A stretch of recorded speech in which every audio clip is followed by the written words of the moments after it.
Hello, Cam followers. We have got a beautiful live tonight. Yes, it's not going to be talking specifically about OA management, but bear with because one of the big problems with OA is there's a huge amount of information to take in over a long period of time, and you have to start building relationships with the people that are going to support you, be them the veterinarian, be them the therapist, be them other members of the practice, even communicating with your own family and friends about how you feel about your animal. Let me take you on a little journey. Sorry, Andrew, I will introduce you. We had this lovely message from an owner one Christmas. She had all the family come to join her, and she was upstairs crying her eyes out, writing to Cam because she had come downstairs and found her family members throwing the ball across the kitchen room floor for her old and debilitated dog, and she lost the plot. And she suddenly became alienated from the family at Christmas and didn't know what to do with herself. So even communicating with your family is really, really important to make sure that you can do the best for your beloved. So tonight is all about communicating, decision making with the amazing CAM advisor, Andrew Hale. So please, Andrew, introduce yourself. Hi Hannah, thanks for having me, and hi everybody. So I'm my role now, my hat more generally now is I'm a certified animal behaviourist working predominantly with dogs, but pre that I worked with humans. So I had a long human therapist career, and that's going to be my supportive role with CAMS. I'm very excited about that, being a CAMS advisor, to look at the emotional experience, because it's important. We've discussed this before in different places, I know, because that's the one thing that connects us through. We have one, our dogs have one, the vet has one, we all have an investment in this.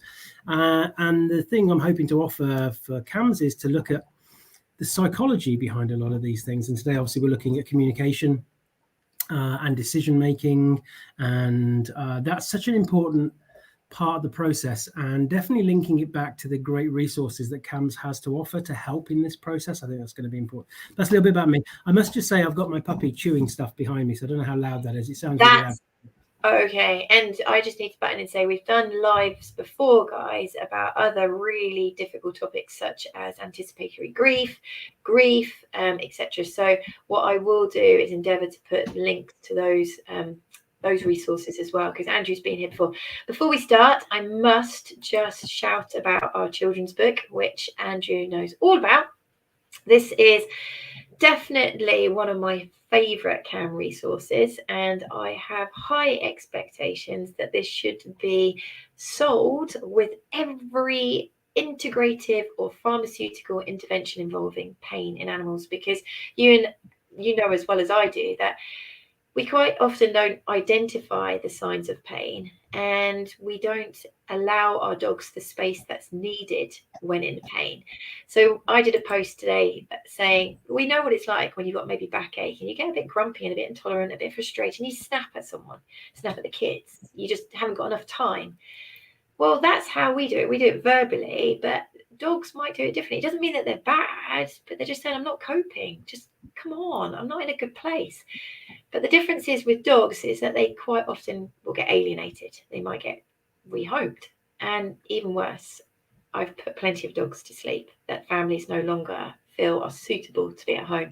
So this book really aims to help families understand that these conditions exist, how they're likely to appear, and give you the tools to try and educate all family members so that we can keep our best fur friends forever.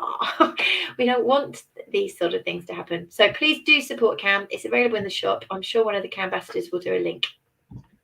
Thanks for that, Andrew. Now back to you. Important though, because it fits in perfectly, doesn't it? Because we're talking about communication tonight and the challenges that come with communication. Not so much, well, there's challenges about how we communicate, and there is challenges about how people receive that communication. That's what we're going to unpack a little bit tonight.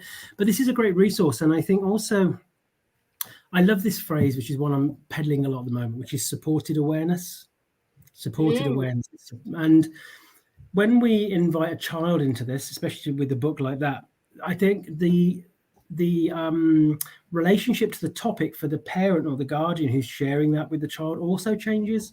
So I think everybody gains then, and it's a really good way to take on information in a very accessible way. The book's amazing, and I think it should be Well, I'll be really honest. Okay, so this is me being blunt, Hannah. So if you ever want to see blunt Hannah Mondays, blunt Mondays, one of the reasons the book was written is because I wasn't getting the engagement with the adult population that I felt was necessary.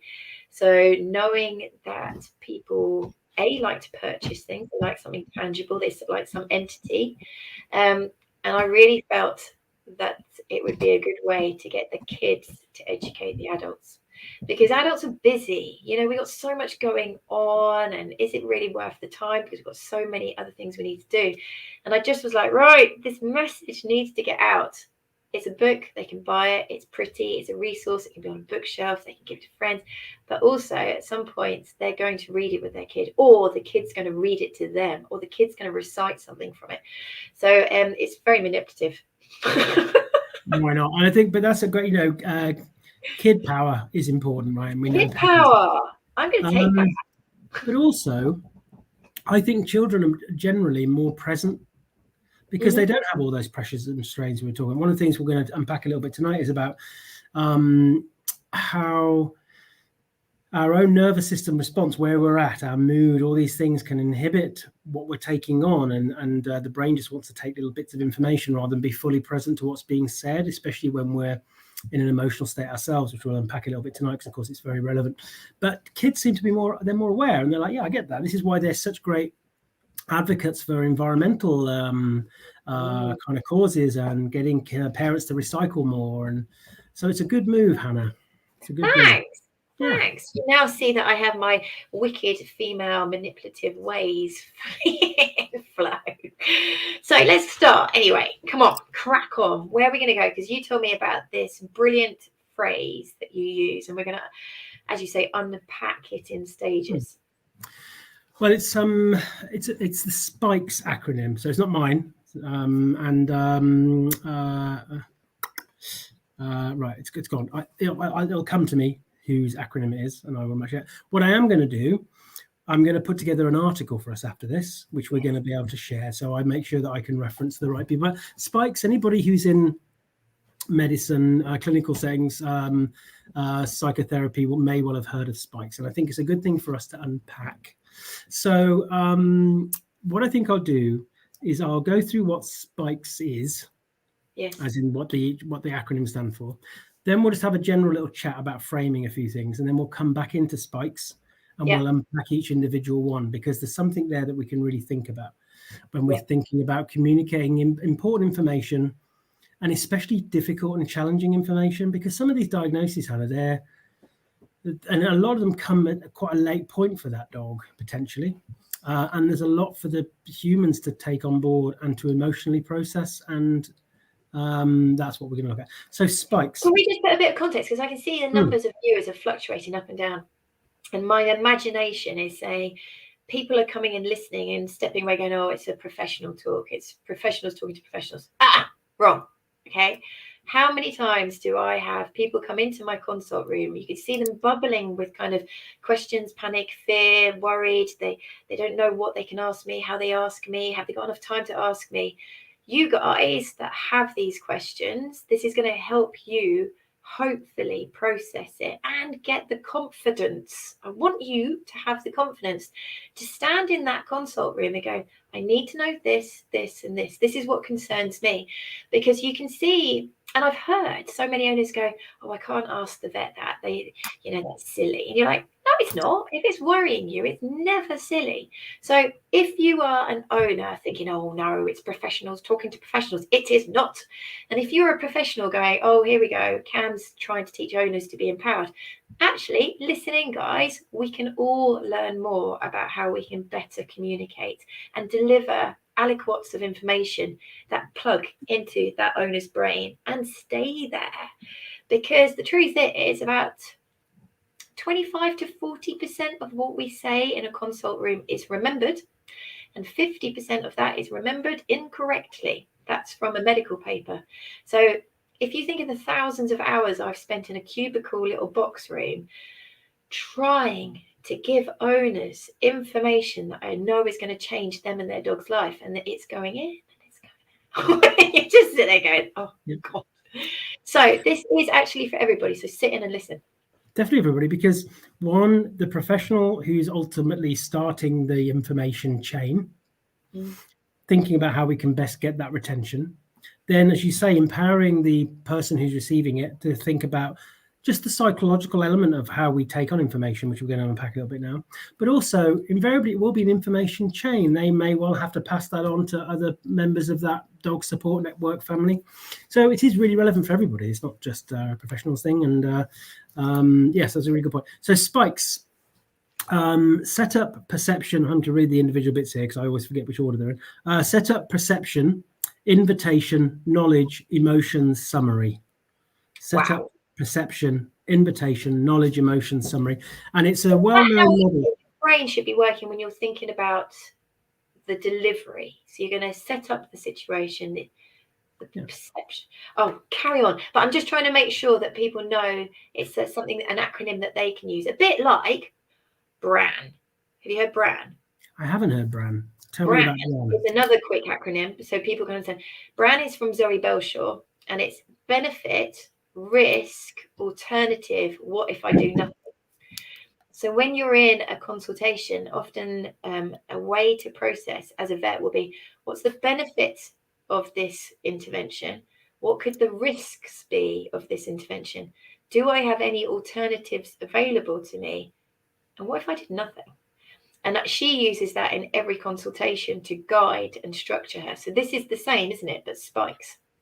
It is, but I think BRAN is a specific part of the spikes process, actually. Yes. So we don't overload people loads of acronyms. I like spikes because it gives us a nice throughput. And actually, interesting, my husband's an end-of-life nurse at hospice, and I was talking to him about what I'm talking about tonight. And they have something very similar within that kind of palliative care setting, because invariably, by its very nature, there's a lot of difficult communication that needs to be had at some point regarding these processes. Before we start, though, and we deep dive into spikes a little bit, I think it's important to recognize something you've alluded to already, that we all have, the human brain doesn't like to have to cognitively reappraise very much. So it likes to create a bit of a world view, a belief system. And also underpinning that is like a value system that kind of comes in. And that gets protected by what I call belief filters. So these are those kind of biases and those distortions that we have that kind of protect these kind of things.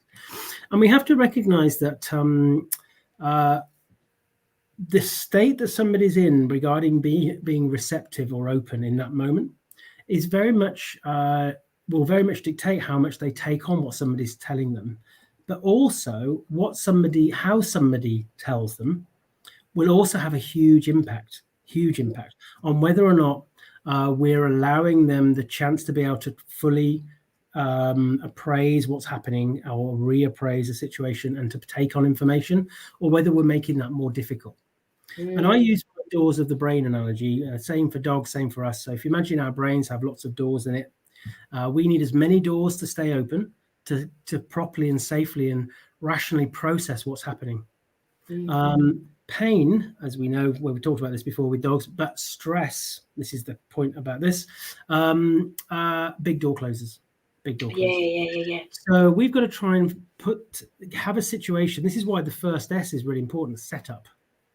When we think about not only the external environment about where we're giving information, but the internal environment for the person, whether they're ready to receive the information that we need to be able to provide them with.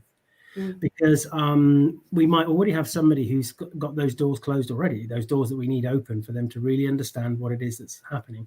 So I think it's very important that we understand the individual's capacity in the moment to be able to take on the information that they're being given. Now, when we talk about stress, one of the biggest stresses, of course, is emotional stress. And there's nothing more emotional than our connection to our loved animals, our companion animals, whether that's the dog, the cat, the rabbit. And when we've discussed before about the power of denial and kind of confirmatory biases that we can have, where our brain's trying to think about, well, hang on, but this isn't going to happen because this is going to happen, right? This is going to happen, right? When in fact, no, that's going to happen. And we have to navigate that with people and be aware of that. Oh, so yeah. Set the scene for that a little bit before we started on it. I think it's really important. So when we think about the first test then of spikes, setup is really important. And Can I just interrupt and just tell you a little anecdotal story about yesterday? Talking about setup. So I'm in a new job. I'm working down in Bude at the moment, and one of my clients in the afternoon had quite an extensive history of bilateral ear disease. So for anybody that wants to know, if you keep having repeated ear infections, you are prone. It's just going to get worse. And this dog had been to see the practice on numerous occasions, and you could just see from the notes that they came, they got the treatment, they disappeared, and then didn't come back to kind of either work it up or to come up with a strategy to manage it long term. So the lady was there, she had a dog, she had 2 children, she was just finishing work, the dog was stressed and its claws are going across the floor, the kids just kept trying to jump off the chairs and face plant the floor, it was just the wrong time. So what we ended up doing is touching on the subject, and I said, do you know what? There's so much that I want to tell you, but now's not the right time. So I'm going to invite you to come back and see me during a end of a lunch break where I can give you 15, 20 minutes. Don't bring the kids, don't bring the dog, and let's just go through this, because you're not going to take in what I've got to say. And then I went and checked with my new boss and said, do you mind me doing that? And of course he was like, no, that's fab. Thank you. So as you say, creating an appropriate time to exchange information is so, so important. What a great example, right? So if we don't get the setup right, you are literally wasting time after that. So this notion of, hang on, that's okay, Hannah, but that's just more time, right? And you're giving more time.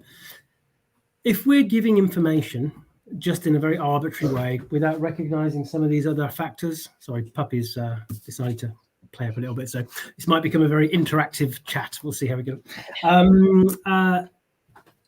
Then actually we're just wasting our time. We are just delivering stuff. Now, I spoke to you before off air about the blah, blah, blah phenomenon, because it can easily just become blah, blah, blah. So we just go blah, blah, blah, blah, blah, blah, blah. And then they go, what? Nobody's been helped by that. I've just wasted my time. So this is a great example of you recognizing, I can't set this up in order for this person to receive the information that they need. So I would be wasting my time. And that's quite a brave thing to do, actually, but it's an important one. And it depends upon the kind of the importance of the information, I guess, about whether you think, well, it's not the end of the world if it just go away, blah, blah, blah. But I think that's a really good example. And this is why the setup is really important. If you know that you're having to deliver some really important information, you're wasting your time if they're not going to receive it properly. So that external and internal environment is really important. Finding that space where you can speak. So you're offering them, inviting them to come back without some of the things that within the environment that might be stopping them retaining that information, like the kids and the dog. Yeah, and I think it works both ways. So we ended up having a meeting in the waiting room because there was a bit more space, it was better lit, there was more for the kids to move around. But for owners, do take from this that you've got to create a good environment as well. So if you're going to the vet with your dog with loads of questions and you're really worried, put your mobile away. Don't have your children in tow, ideally. Be able to be in the moment. And I think I've told you before, a very silly story. I had an owner come in and she had 2 cats and 2 children and a cat. And we're chatting away, and one of the children, an 9-year-old child, disappeared. The whole consult was actually spent looking for a small child in a box room. And I don't know how she'd done it, but this kid got in the cat box. She was like a human contortionist. In the cat box. The consultation was wasted. We achieved nothing. So do also be party to creating the right environment. And this is a good point. This is really good. These are really good points already. See, so especially if you've got children and you're a couple, there is a perception of we've all got to be there. We've got to be there, and especially if with the 2 adults, 2 parents thinking that we both need to hear this. Are you actually turning up and available to hear anything? Sometimes it's better just for one of you to turn up, to be truly available, to hear, to be able to pass that information on and have it to be more kind of relevant to what the initial information might have been in the first place. And I think these are good points. So the setup is really important. And can I do an anecdote that will just make everybody laugh? Yeah, go for it. There's one thing that drives vets really, really mad. There's a number of things, but so it's the end of the day. You've worked all day. It's like 7 o'clock at night. You're desperate to go home. You're doing your telephone messages, reporting blood results and stuff. And you come to a chronic disease case, and you're talking through the owner some results, be them say blood results. And you're carefully thinking it all through. You come up with, this is what we found. This is what it means. This is what we plan to do. And then the owner goes, oh, sorry, probably better to talk to my husband. You're like, brilliant. I just want to go home. And then you have to go through it all again. So please help us help you. Well, we're going to come on to that as another one in a minute. So even as something as simple as picking up the phone, so they're not even with you, we still think about setup. The kind of time I have to talk and everything else, I'm thinking, right, I'm in the office, I'm quiet. It's no point grabbing a phone in reception when there's tons of stuff going on and you're going to give really important information over the phone. It's just, again, so that setup is always something to think about, just as much for us as the deliverers. And as you say, the caregivers also can have input in that setup to make sure we're in the right place. The next one of spikes is perception. And this is where we need to try and learn more about the person we're giving information on and their perception of what it is we're going to be talking about. Mm-hmm. And this is really important with chronic disease cases. And they should be open-ended questions, really. So we're not even diving in with this is what I've got to tell you yet. We're starting to ask some questions like, so what's your understanding about Rover at the moment and what he's going through? Or what do you understand about why you're here today and what you're going to discuss? Because it gives you a really good idea of what their perception is of this. Because, oh, are you still there? You are, brilliant. I'm still there. Yeah. Oh, good. I panicked then. Something happened on my computer. Yeah, perception. Understanding that is a really good idea because this can also save you time, right? When you have a better idea, because they could be really, okay, I know exactly why I'm here. I'm ready for this. I'm ready for that. And that's great. So this is good to kind of get the perception from the other person, asking some of those opening questions first, especially the more challenging and difficult the information you need to pass on, the more you need to know about how well they're going to be able to receive things and what they think they're here for. So perception, really important. Can I give you another anecdote? Please throw these in because these are really important for us. The support anecdota. So I remember this so clearly. She lived in a beautiful house on Brighton seafront, and she had one of the flats in those big, like the Edwardian buildings. And there was this huge staircase up to her first floor flat, and she was a very well made up lady in her probably 50s, 60s. So she had her pearl earrings, her hair was perfect, everything was perfect. And you walk into her flat and she had 2 dogs and everything was perfect. There's like vases, big vases, big mirrors, an amazing flat. And sounds like yes. Oh, it was just like, yeah. And I was chatting away to her and I was imparting information. And I hadn't asked her at the beginning where she was at. I know that sounds daft. Because about an hour in, she just burst into tears. And I was like, are you okay? And she went, is he going to die? And I was like, nowhere near that. But her understanding from the diagnosis she'd received from her vet was arthritis, terminal, it was quite progressed.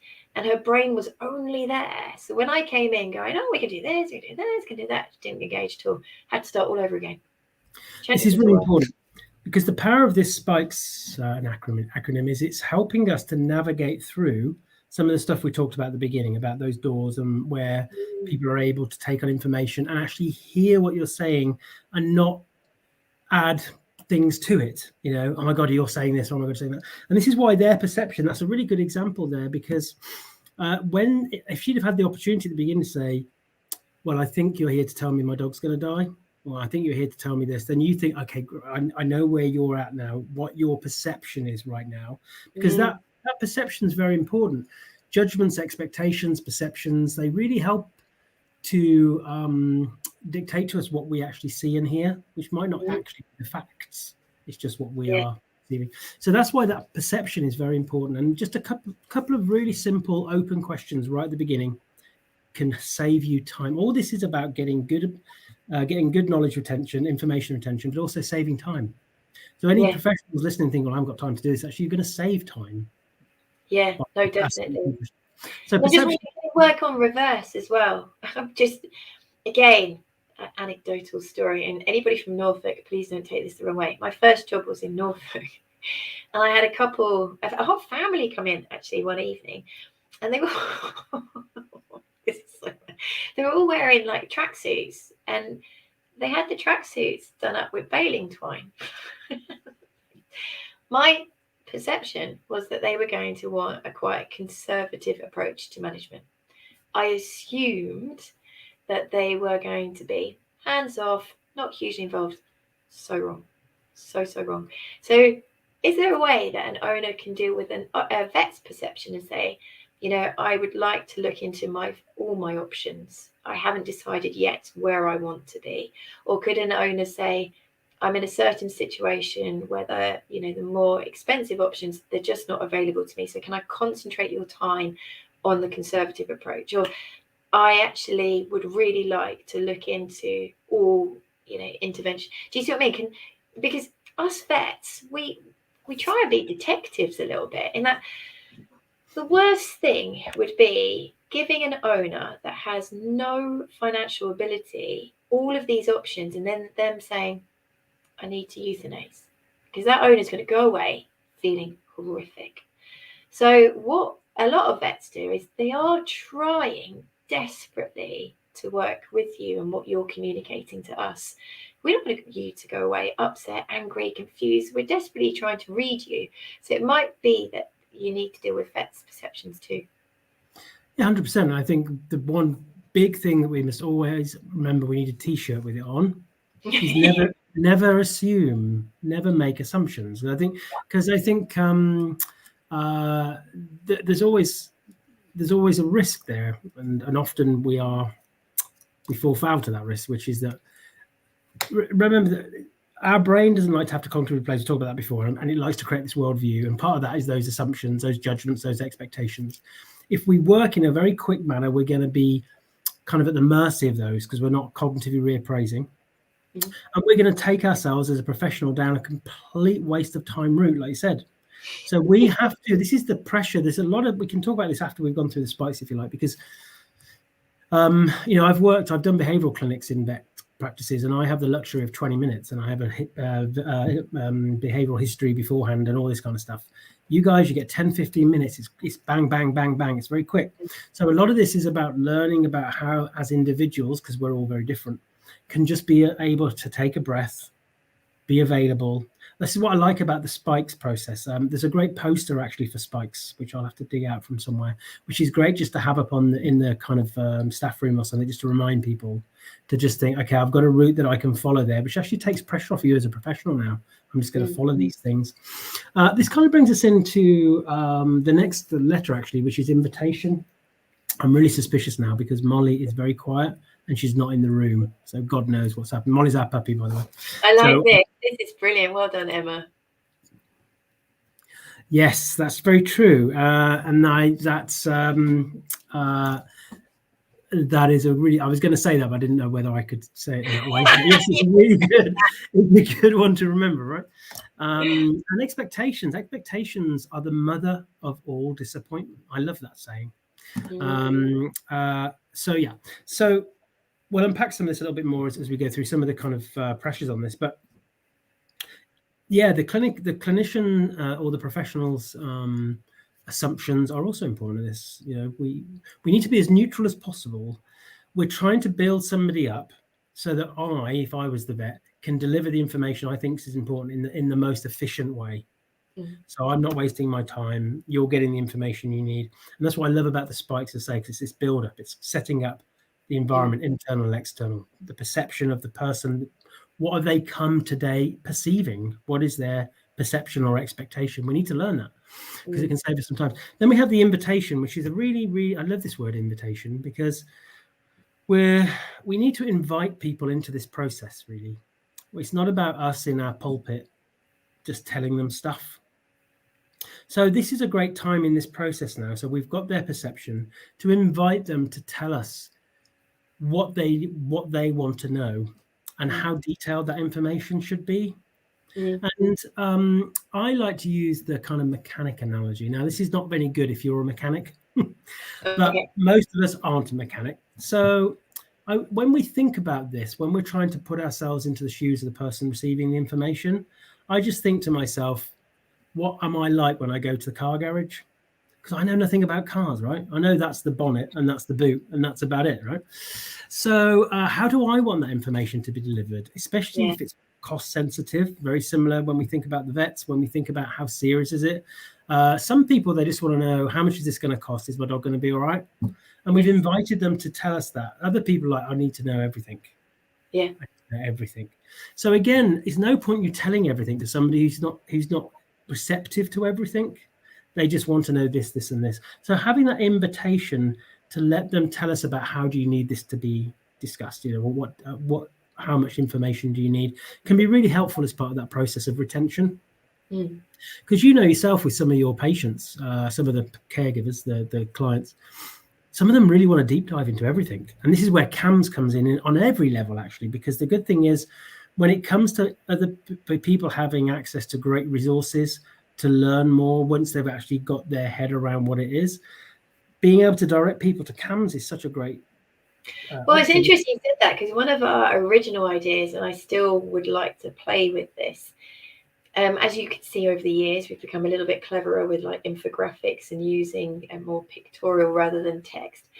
And we wanted to have a color scheme. So we wanted light green, medium green, and dark green to give the reader an indication of the depth. Because there are people that they love their dog, but their brain just doesn't want to go there, or they've got so much other stress in their life, they need key points quickly. It doesn't make them a bad person. At least they're coming on to learn it in a simplified fashion. And then you've got other people that really do worry and they need to know everything in depth. So we're the new website, which is going to be out soon, is following that kind of strategy, in that we want to have resources that are quick, simple, that owners can just grab what they need. And then there's going to be layers. So hopefully we'll get a chance to do some kind of color guidance scheme. That would be cool. I love that idea. And we discussed this pre the chat today about the importance of self-learning through a process and how powerful that is, and giving people the option to be able to follow that path that they feel they need to do, because we're all inclined to do it. This is why Google is so wealthy, right? Because people are, hang on, let me just Google that, right? And some people, they just want to read the headline. So you'll Google something. Google will put something up at the beginning, which is like a little bit of a reference to think, okay, I kind of get it. Other people want to click on a link and look at it and stuff like that. And I think that's what's going to be really good with the new website, and allowing people to kind of go on that self-learning journey. Because I talk a lot about shifting people from a task-orientated to a care-orientated approach, because it's very important. And I think the more we can invite people to recognize that whilst there are tasks involved with a care-orientated approach, of course, having the care-orientated approach as the foundation invites people to learn more then about how they can better care and support, because it's ingrained in us. It kind of that kind of nurture side of us is ingrained in us. So having those things, so having an invitation initially at the part of the spikes process to kind of find out how much do you want to know, what do you need to know today, is really important. And this comes back to that little example you gave with that lady who you needed to give her a chance to be able to share what it is that she, not only her perception, but also to invite her to find out what it is that she needed to know from that. She actually was integral to me modifying the questionnaire that I used, because there's a key question that should be on any questionnaire of what do you understand and what do you want to happen, you know, so you can get a grip of where they're at and what they're expecting. So it's important. So we've set up the situation, the context, the environment, however you want to call it, to try and ensure we have the best chance of communicating that information. we've got a perception of what the client, the patient thinks is they're there for and what they're going to be having. Because some of them think, well, I've turned up for my jabs. They don't realize it's a dual appointment. I've had that with some of my clients, actually. They think, well, I only went along for my jabs, and then they've done all this other stuff. Then the invitation to find out what it is and how detailed they want that information to be given at that point. Now we can start giving the information. And this is the K, this is the knowledge. It's sharing that information of the diagnosis and prognosis. And this is the brand that you were talking about earlier. Yes. By this point, you should have a good idea about where that person's at and their considerations about things. So we haven't, like you say, we're not making them feel guilty because we're giving options that aren't available to them. Yeah. So the key here with the sharing of the knowledge is one of the big ones is just using plain language. Yeah, and also, Ray just tangented there a little bit. There can be a tendency in certain fields, I'm not putting my name to any, but of our insecurities and having to prove to ourselves that our knowledge is good, that we can swamp people by saying, well, you could do this, you could do that, you could do the other, because you're like, yeah, I've got it all right. Thinking about our own achievements, that we're good at what we do because we mentioned everything. And I think sometimes we need to go, you do know it, don't worry about it. What do they need to know, isn't it? So let's go back. One thing to think about this. So this is what we perceive, which is normally down to our own kind of insecurities professionally, which we all have, right? Oh my God, all of us, massive. Yeah, and I think that's important for people to hear. And then we have to feel validated. So therefore, I've got to tell you that I know what I'm doing. But if we think about us the other side of that, let's go back to the mechanic thing again. Yeah. Actually, if a mechanic was talking in all those kind of technical terms and that, I'd think, well, I'm going to understand you. You've made me feel silly. You've made me feel stupid. I can't understand what you're telling me. I'm not going to think, oh my God, he's an amazing mechanic because he knows all these words. And in my experience with my clients, when I first started off with supporting humans with their dogs, I used to write the most lengthy reports, right? Because I come from human therapy, where I was having to write long reports for GPs and all that kind of stuff. And I look back and I cringe, Hannah. My early clients with like 30-page reports and stuff with all the technical stuff, and it was completely just went over the head. I mean, if they even read it, so what's the point? No. And I've made those mistakes. I had one boss say to me that, I gave too much information and they went home or nothing, because that was me just desperately trying to do the best I could for them. And I've written reports that are hugely extensive, and I wouldn't say that I am doing it to prove to myself. I'm always scared that I'm going to let somebody down. I'm always like, I must make sure I cover all bases. There's different reasons that you can overload. It's not, a bad thing. It's just be aware of it and acknowledge it and try not to do it, because wasted energy not being received. And there's a time and a place, right? I think this is the point. We're talking very much specifically at the moment about that first point of contact of delivering important information. So that's our primary goal here. So instead of saying metastasizes, just say spreading. Spread. It's just really easy, right? Because people know what that means. When I use my doors of the brain, the reason I use so many analogies and stories like you do is because I know people, and I can kind of visualize that. I can kind of get that. So using plain language. Just to play with that. So I've had because I go to lots of lectures and I hang out with really, really smart people a lot of the time, and I'm letting them go, oh, they use that word, oh, they use that word. And I went through a period of really trying to improve my level of language, because I was like, Hannah, you've got to up your game. And then I realized, actually, the people that I want to help don't want me to do that. It's better to speak in Essex, Hannah. And that's authentic, Hannah. And this is the thing about communicating, about how, communication has to be a two-way receiving activity, right? Two-way thing.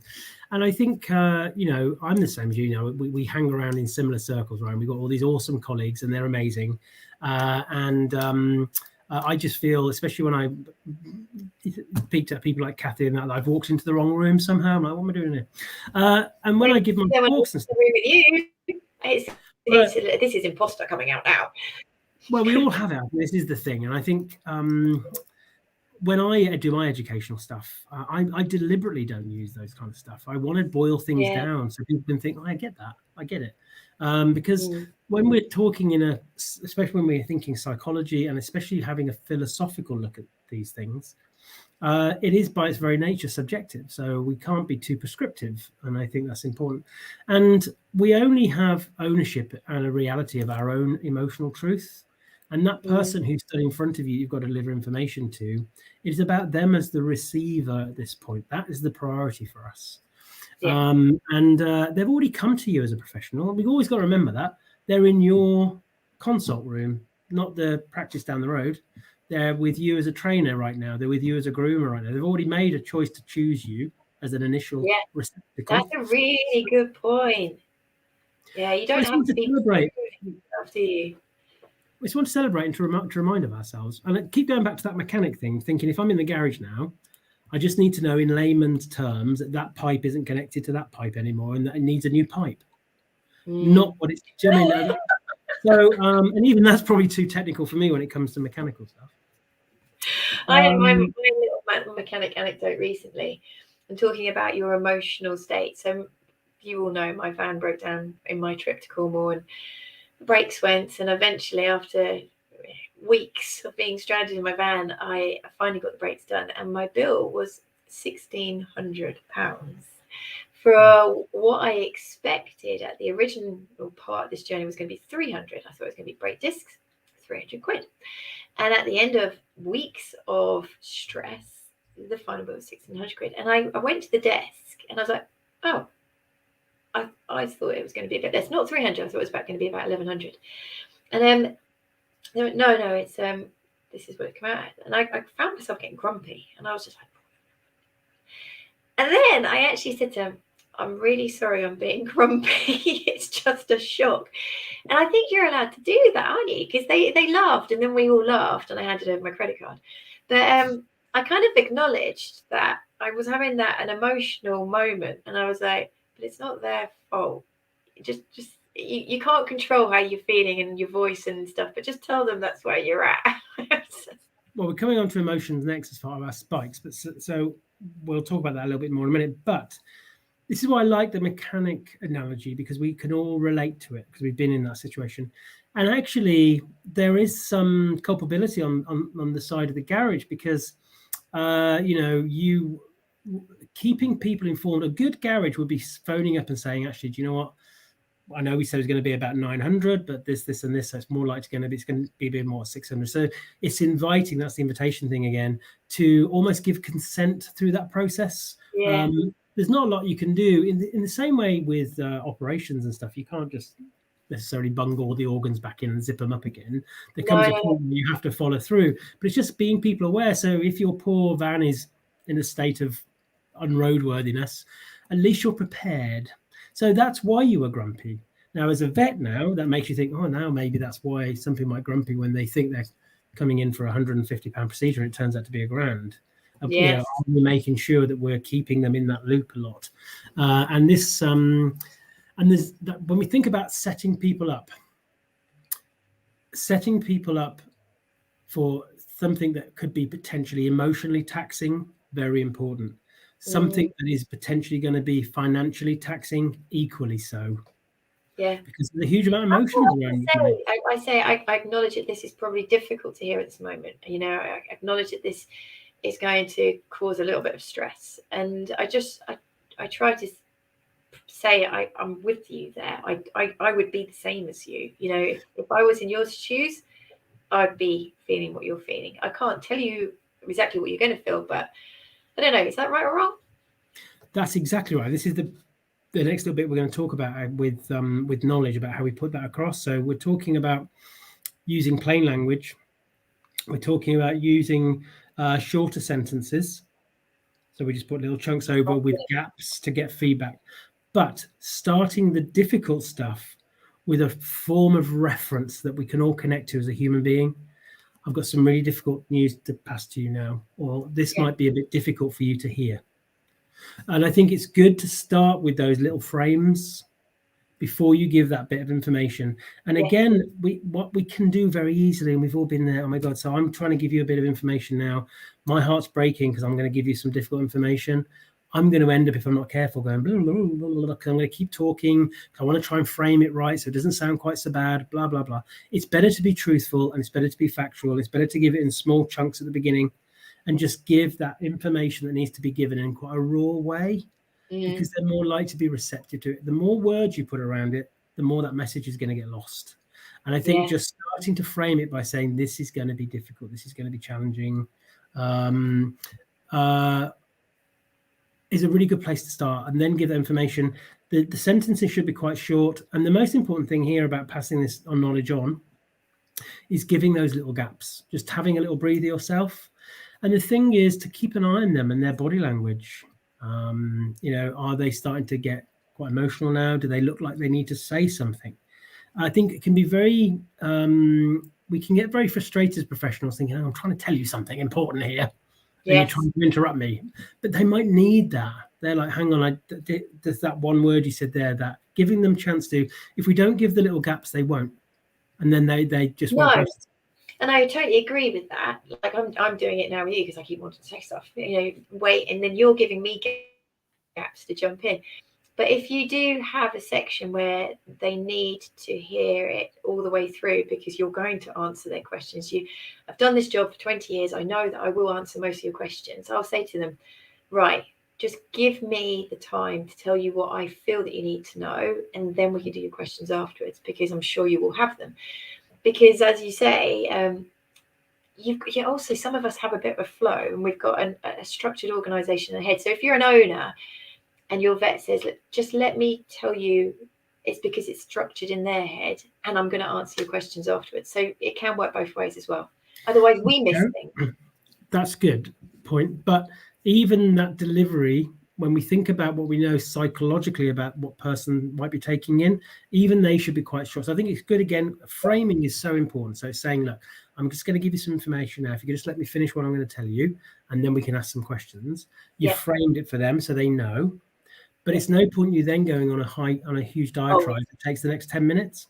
No. So make sure you think, okay, in my head, I really must tell you this. I'm going to tell you that.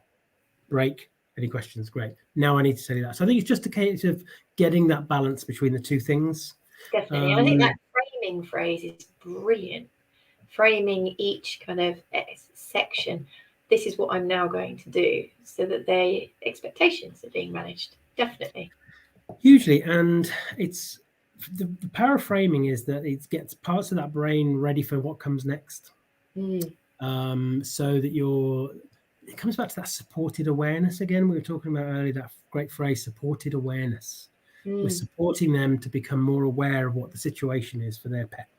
And it has to be supported. When we use words like supported, invitation, it really helps us to have more of a collaboration with the client. In the old days, it was, when you think about the old consultant coming around, they were always over 6 foot. This is huge generalizations, I know, but with the dicky bow and all that kind of stuff, they just come around and they go blah blah blah, move on to the next patient, blah blah blah, and it didn't really help anything. There's usually the matron or the nurse who'd have to pick up the pieces at that point. So I think it's important knowledge, how we share that knowledge, framing it, and it doesn't matter how you as a practitioner, and this is a great point you make there, you have your own way of thinking about how I need to do stuff, and that has to be authentic for you as well. And it's just letting somebody know, this is how I'm going to do this now. And I'll give another example. So ear disease, again, is such a big problem. I always say, I just need to get a piece of paper. I'm going to draw you something because it will make a lot clearer sense. So just bear with. And they generally kind of go, okay. And they'll wait the 30 seconds as I get the paper, the biro. I'll draw my ear diamond. I'll write my words, and I'll say, right, so this is what's happening. And they're like, okay. Where, as you say, I've framed it. I've said, this is what I'm about to do, and this is why it's going to be of benefit. I never really thought about it like that. It's very important, because you reminded me of something. When my mother sadly had stomach cancer, and it all came on very quickly. And it was interesting for me just looking at the different people that were involved in her care. those who framed things, who took their time and got that kind of consent from my mother about the next bit of information, and those who didn't. And I remember somebody doing something very similar with her, drawing diagrams, everything else, and Mum saying afterwards, what the hell were they doing? What they were writing down, because she wasn't even connecting to what they were doing because she hadn't had it framed in the first place. She just saw somebody scribbling stuff on a piece of paper and showing it to her. So really good example there. And these little things take a lot of doing, because if the brain is in a different place and you've already moved on to something else, they're still in that place. So you've moved on to doing something graphically when they're still trying to process something that's been said verbally. So I think it's important. Framing each step is really important. Yeah, definitely. So we've gone through setup, perception, invitation, knowledge.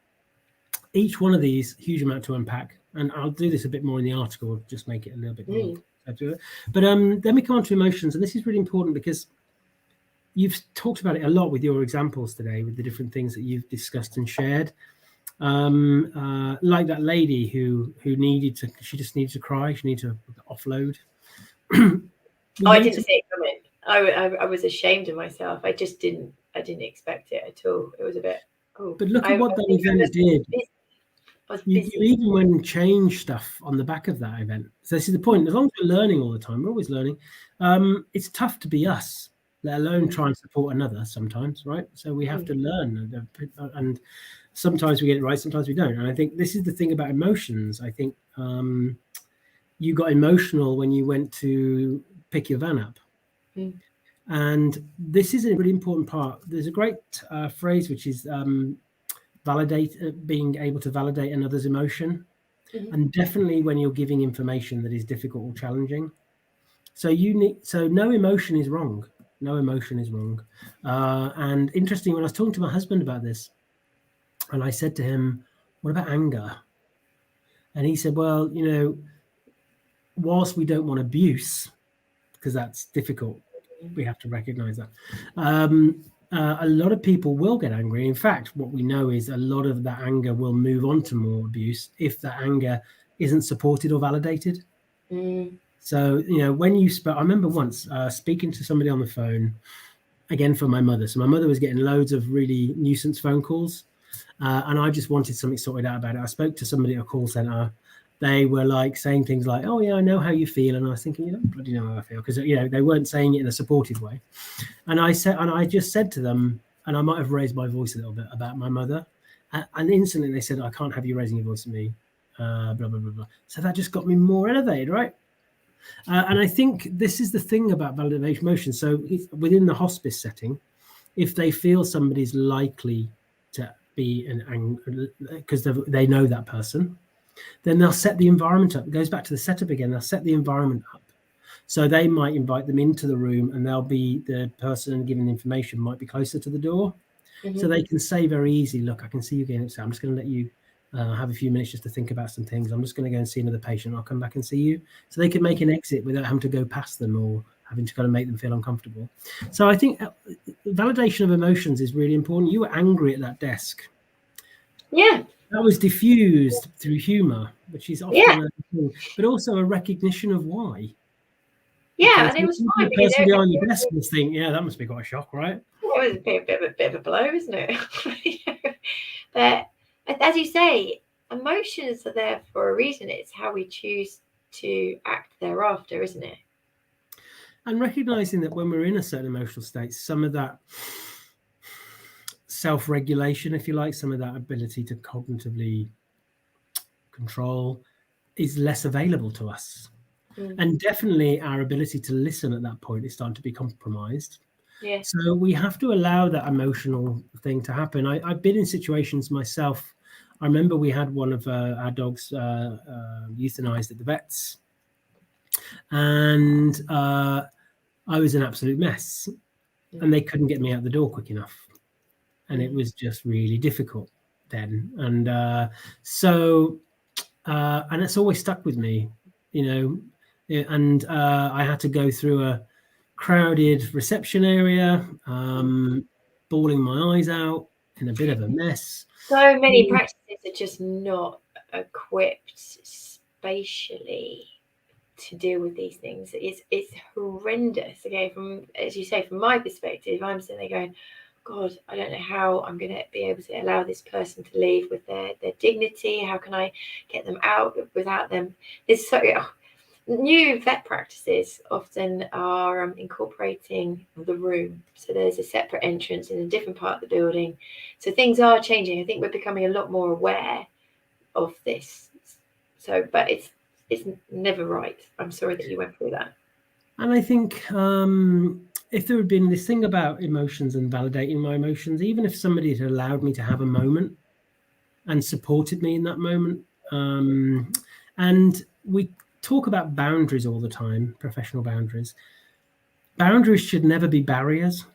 And I think, and it's a great saying, great phrase, really, boundaries, not barriers. I think, being able to be human in the moment and just recognize somebody's distress at the information they're having and offering them options at that moment, even if it's just like, if you have the luxury of this in practice to have a quiet room where they can just go and have what they need to work through, whilst you maybe see another patient and then invite them back in again. So, it's just allowing those emotions and validating those emotions as they come through, because emotions can really clog up that cognitive process. That's what I was just feeling like. It's like they have the ability to really hijack. Yeah, you've gone all the way through Spike, and emotions could totally hijack that, couldn't it? Yeah. Well, this is the feedback bit at the end, because we hopefully with Spike, we're setting things up so people are more receptive and they know what's coming, that framing stuff and all these kind of things we're talking about, so they're more prepared. But some of this information that we might get given, when are we ever prepared for it? And people act in different ways. I remember when we were given the prognosis for my mother, interestingly, I didn't cry at that point, and I was just very numb, and I was very kind of detached from it. We can all have that element of detachment through whatever process as a coping strategy. My sister, on the other hand, she literally fell to the floor weeping, and so, and both are valid, right? They're both valid. Somebody once said to me, and I loved this, because I can't remember, I was going through something in my life. Isn't it amazing that you have an array of emotions?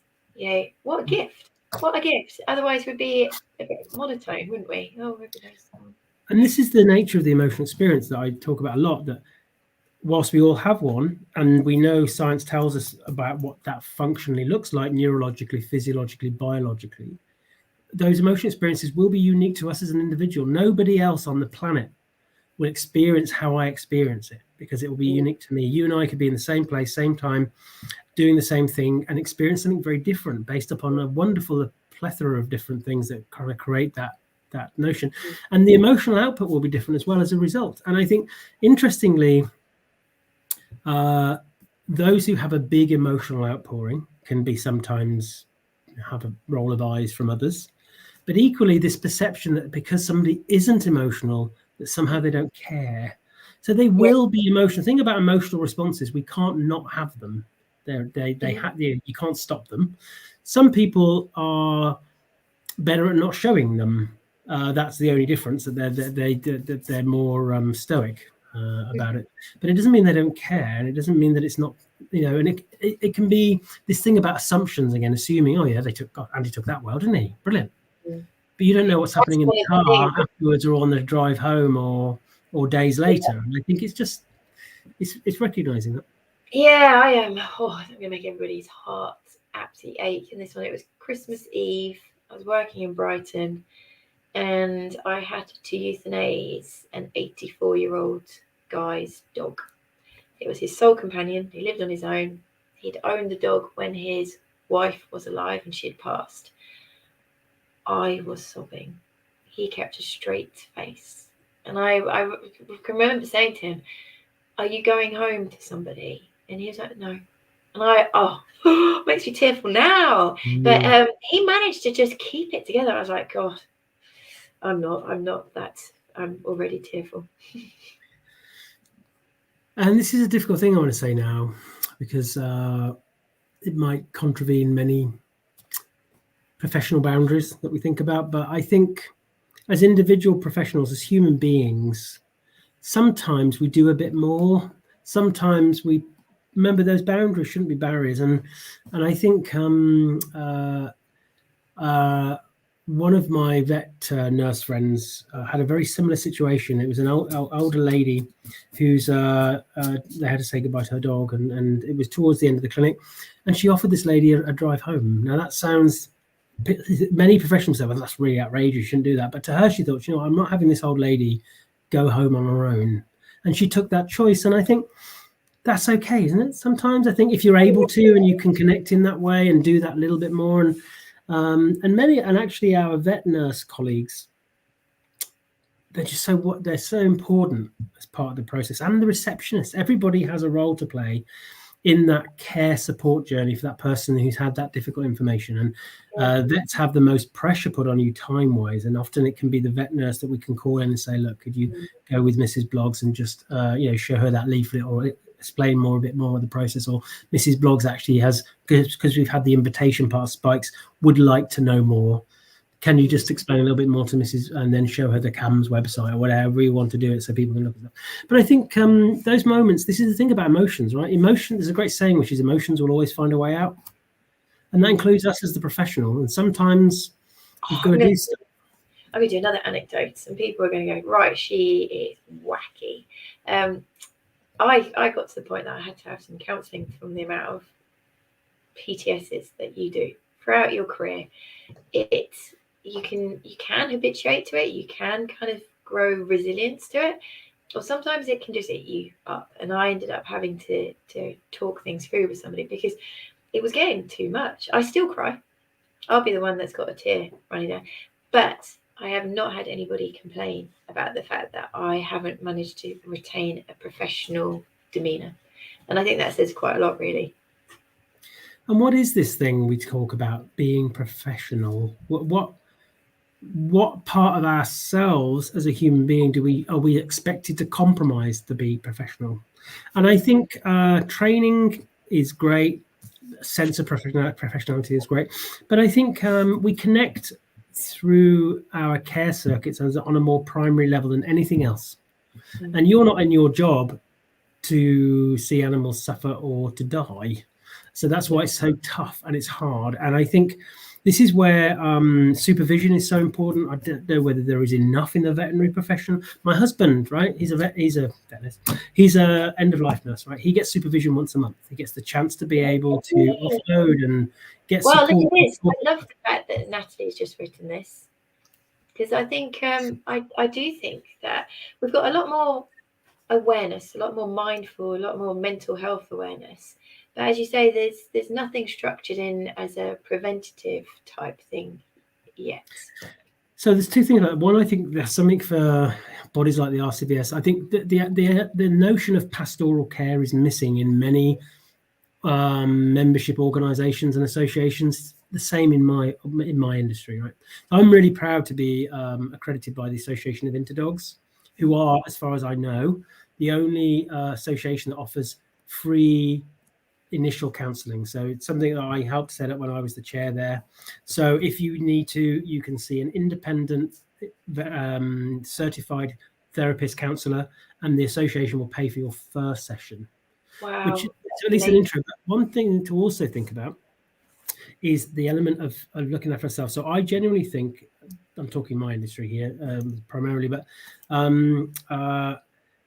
seeing a therapist, a counsellor, is just as important as anything else we might spend money on regarding CPD. And to see a good counsellor therapist, you're looking at maybe 45 quid, 50 quid for that hour. To book that in once a month, once a quarter, wherever you need to do it, get to build a relationship up with them. You're creating your own supervision, and it's worth every penny. I don't know how you work on the veterinary side, but obviously I work for myself. So my own therapies that I have regularly, and I see it's just really good for my mental health and that kind of ability to kind of clarify. It's tax deductible. It's a write-off like anything else. And I spend way more on flipping dog sausages, right, for my training than I do on my own mental health, which is just crazy. But so I think definitely even individual practices who want to create a culture of self-care and pastoral care to their staff can be looking at connecting to local therapists and counsellors, finding the good ones. That's amazing. God, that'd be such a beautiful, mutually kind of rewarding relationship, wouldn't it? Yeah, and also I think many, the therapist I use is also the counsellor support for dogs.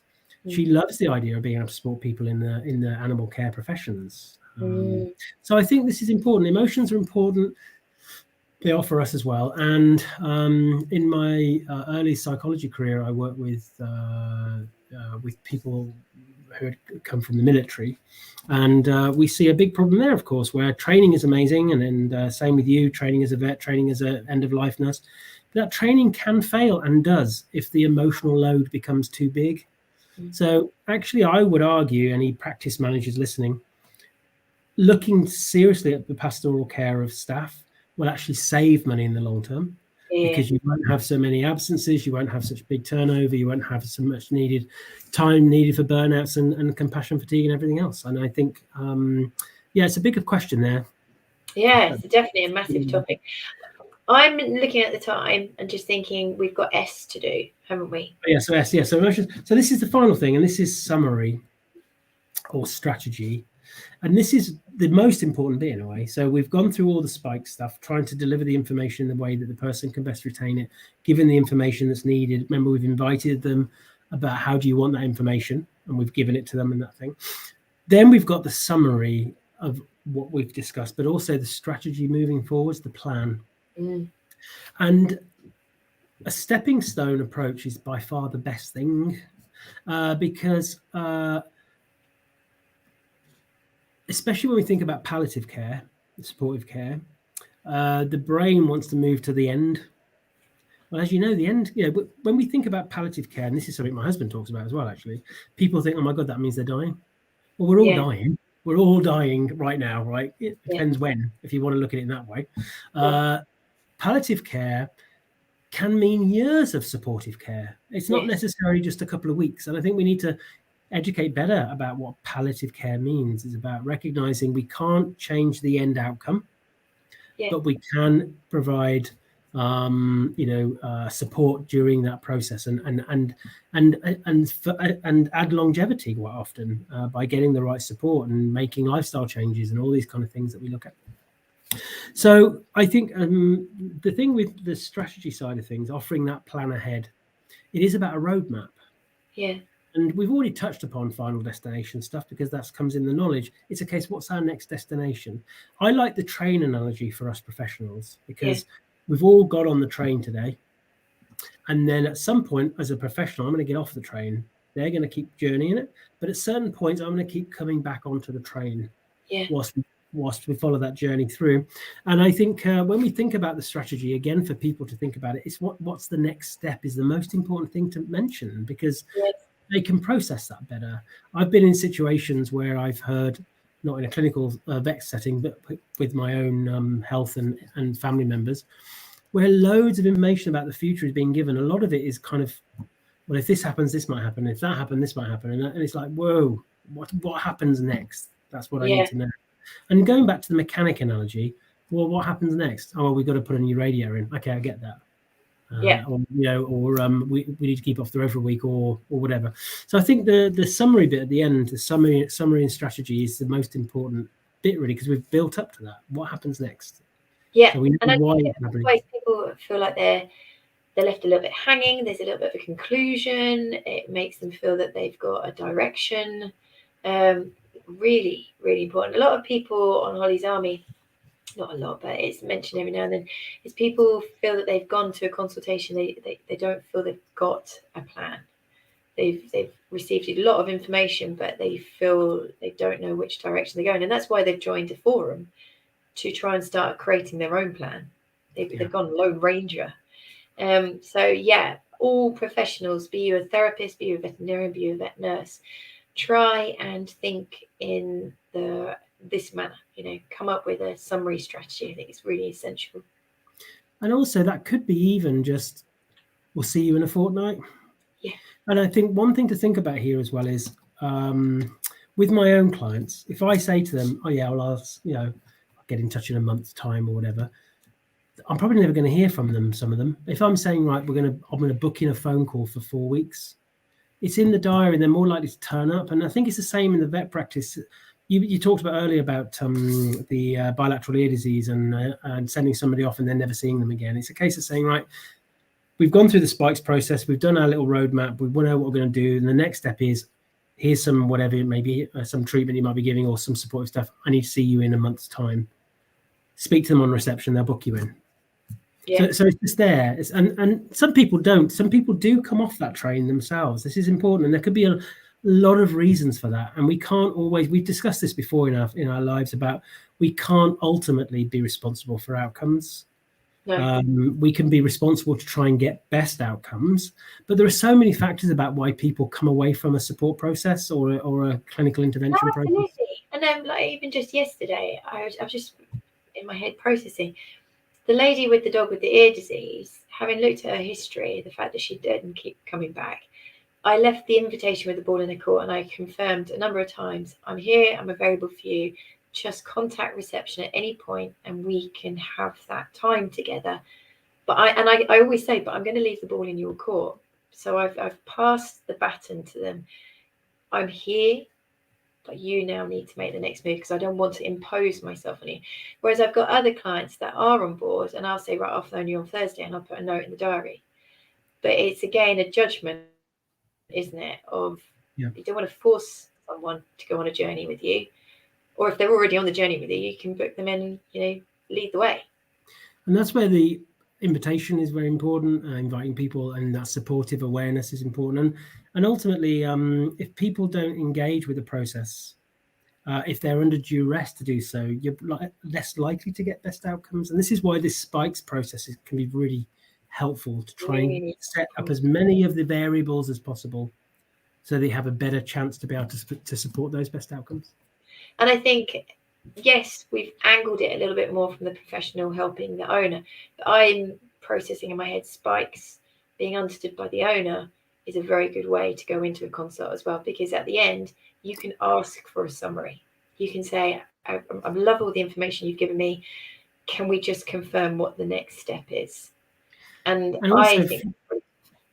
And flipping, I was going to say, flipping it the other way around, because even just listening to us talking today, I hope people will think, yeah, I can get how myself personally, how I need to see things to be able to take things in. And this is why we've talked about this before, about the importance for the caregiver to make their list of stuff. What are their expectations of that process? What is it they need to hear?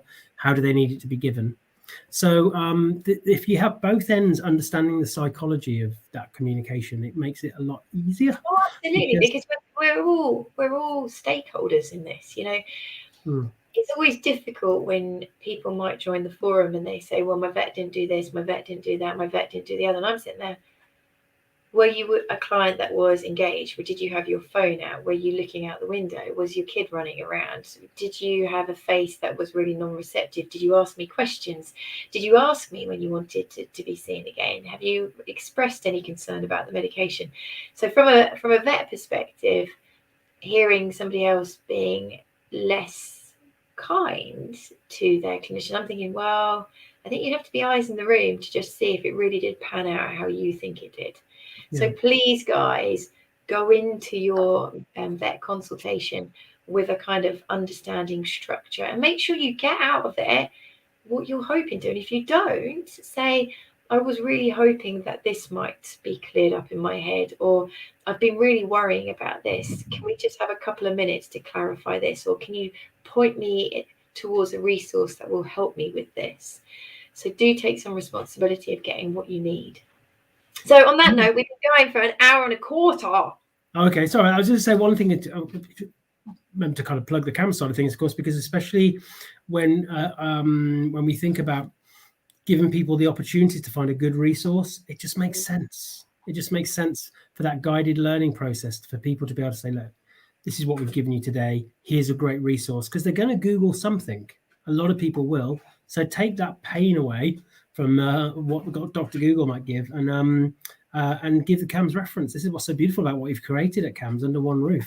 And hopefully we've come to realise, like, just started the new job, and yes, the lady Emma Stedman, Yeah, I'm imbued. So come and say hello. Emma's awesome. You'll like Emma. You Yeah, take it on. awesome.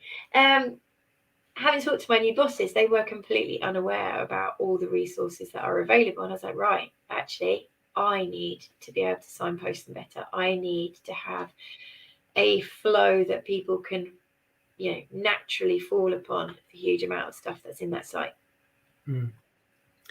Great.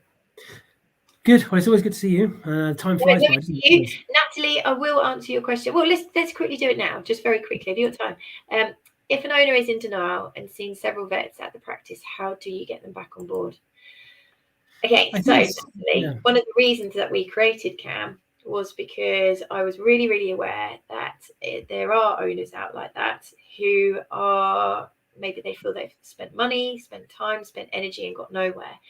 So when I have an owner like that, I quite often say, hey, look, I'm really interested in this topic. It's a real passion of mine. And I really want to help you, get what you need and your dog needs. But first of all, I'm going to just give you access to a resource. And I give them a number of links of things that are going to hit home quite quickly. It's my home tutor, the suspicion of chronic pain PDF, the signs of arthritis. I give them key points, say, I really, really would like you to look at these. And then I am here and available to take this further. So that's my approach. What would you do, Andy? No, I concur with that. I think that's when somebody's stuck. And also, we've got to be a little bit mindful. Actually, we didn't cover this today, but things like decision paralysis. When we think about somebody's in denial, it could be something. Is your dog tugging your arm? My puppy is totally tugging my arm at the moment, and she's pulling my top. So that's why I'm doing all this. So I did say we're getting a bit interactive, but she's been very good, actually. So good girl, Molly. We have to navigate where they're at. And I think making a connection to the fact of how because remember, again, if they're there, they've turned up. Even if they're in denial, or if you're a professional who isn't in the clinical setting, like a dog trainer or a groomer or whoever who thinks, actually, I think you need to see the clinical team, and they're like, I've already seen the vets and they're hopeless, or whatever it is they might say. It's a case of evidence basing and giving them support so that they can start that communication process off. If they've already come to the clinic, to the practice, then they have already turned up. And I think what you've just said there, Hannah, this thing of saying, Joe, I'm really interested in this case. Yes. I can, and remember framing. So you're framing that and you're saying, and you're mirroring back. So it's like, Joe, I really get your frustration. Mm-hmm. And rather, because we can dive in and say, well, actually, it's really difficult being a vet, and I've got all these constraints on. That's just going to close those doors again for them. But when you're saying to you, I get it, and this is actually a really interesting case. And actually, this thing, it's a word I use a lot about being truthful as professionals right from the get-go. Yeah, this is challenging. But you know what? I'm really up for working this out with you. And using a lot of yous and we's in that conversation. If you start using a lot of I's, I'm going to do this and I'm going to do that, then already subconsciously they might be thinking there's some barriers there. If you're like, Joe, we're going to look at this together, we're going to try and work stuff out. That can be really helpful for those people who are in a bit of denial. But evidence basing is important, and giving them those little windows in, because quite often, especially with chronic illnesses, the dog's thirst for life will overshadow a lot of stuff, because they're like, well, my dog's running around, the dog loves the ball, the dog does this, the dog does that. So it's just finding those different ways. And I think we did a talk on this before, actually. I think our last talk was looking at this. Was it the last talk we talked before? So it might be worth looking back on some of our talks on these things. But yeah, guys, if you want to find stuff, you can either do it one of two ways. You can go to the YouTube channel and you can click into Canine Arthritis Management YouTube channel, and there's a search. So you're in the magnifying glass, you can type the topic or you can type the name of the speaker, but you can also do it via the Facebook page. So if you go on to our page and you click on videos, there are a lot. And even within Facebook, you can, on our page, say Canine Arthritis Management, Andrew Hale, and the video should come up. So do make use of the resources. So one last point on that before we go is, you and I, we think about topics that we want to discuss, and we've got something planned for February, I think, and I'm going to write some articles to the site. But anybody who wants to tell us, we're inviting people to let us know what topics might be quite interesting for them from either a psychology or emotional experience point of view, we can put something together, can't we? I love it. And that when you said yes to being an advisor, I was just ecstatic, because it really is taking science and, you know, veterinary medicine into a realistic realm for me. You know, taking it out of the textbook in a black and white kind of academic grey and going, well, this is actually really what happens, and these are the responses we're likely to get, and this is how best to manage it. So cool. Right, actually I need to just promote our book one more time before I go. So if you have not heard about the kids book, please support Cam. We are a self-funded initiative, so it means basically that we try and create all of our financial pillars to keep going, and this book is one of those pillars. So oh, page is unresponsive. Wait a minute, don't do that. Are you still there? I'm still here. Are you still there? I'm here. Can you hear me? Hello, hello, hello. I can see you. I can see you. Oh.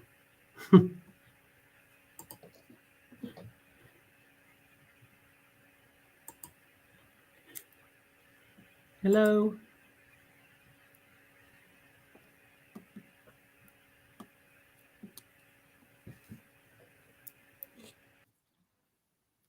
Hello.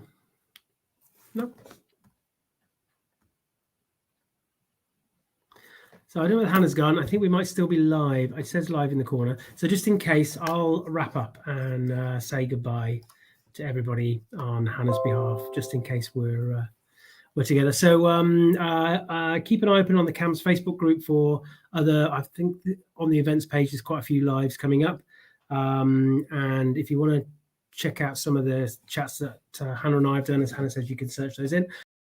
Great, nice to see you. Oh, Hannah's back. Oh, sorry, Hannah. Hello. I was just taking it up on myself then, and I was saying goodbye, everybody. Yeah, no.